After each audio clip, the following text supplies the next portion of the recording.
Guys, welcome back. It is August 18th and 19th, and I wanted to give you guys an update on what we are talking about this week.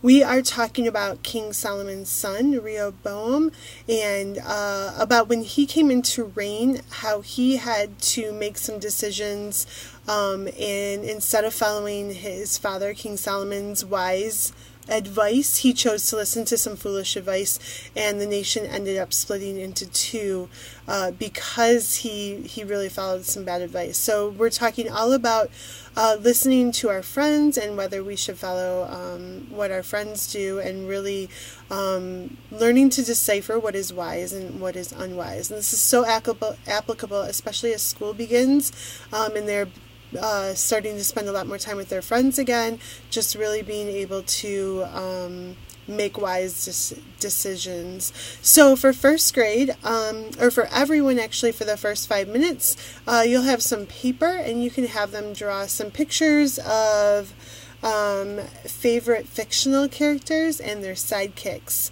like Batman and Robin, or different people like that. And so talk about who their character is, why they're their favorite, and talk about whether their friends are good choices or bad choices.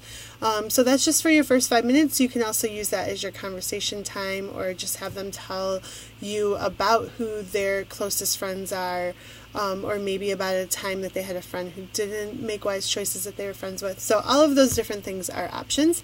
And then everyone, first through third grade, is also going to be doing for their first small group activity, wisdom quotes. And so this is kind of just a question and answer thing, and you can either go around your circle and allow each one of them to answer a question, or you can have them do a classroom style where they raise their hand if they think they know their answer.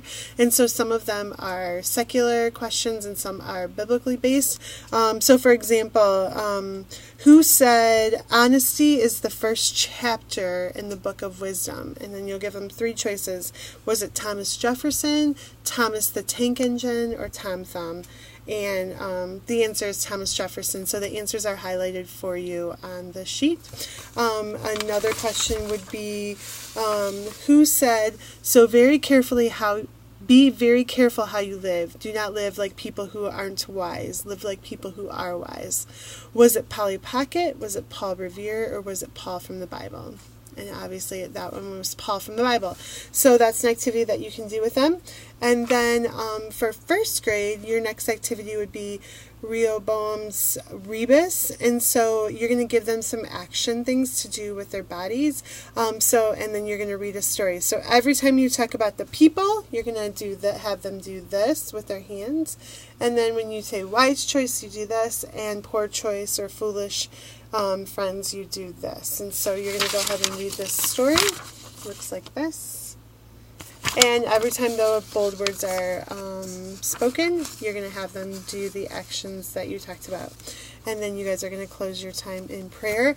Again, sometimes I know that can get lost in your just the chaos of small groups or the first grade room. They start to lose their attention. But I would just love to encourage you to just continue to try to get that time of prayer in. Whether you are able to do one table each at some of the services, or you do it corporately, or ask some different children if they would be open to praying. I think the more opportunities that they have, the better prepared they'll be for praying out loud and everything.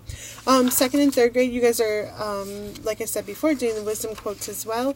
And then there's an activity that's called Wise Friends or Not Wise Friends, and you're going to have a hula hoop and give some different scenarios. And so if it's a wise choice, they run to the hula hoop and all smash inside the hula hoop as best they can. Boy leaders especially, you guys might want to watch out. Could get a little crazy, but at the same time fun. So just kind of set some healthy boundaries there. And if you need two hula hoops, if you have a larger group at a bigger service, that's totally fine. Those will be available.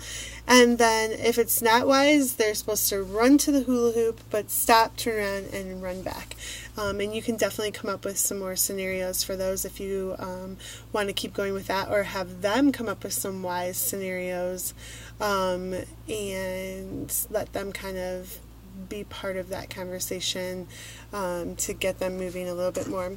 And there's also some memory verse cards to help them put together the verse in order. So you'll have a few different sets of these if you want to play it like a memory game, or these are more if you have time, but you can mix all the sets together and group the kids into a few groups and have them match them up as much as possible. So that's all for this week. I hope you guys have a great rest of the week, and I will see you very soon. Thanks. Have a great day.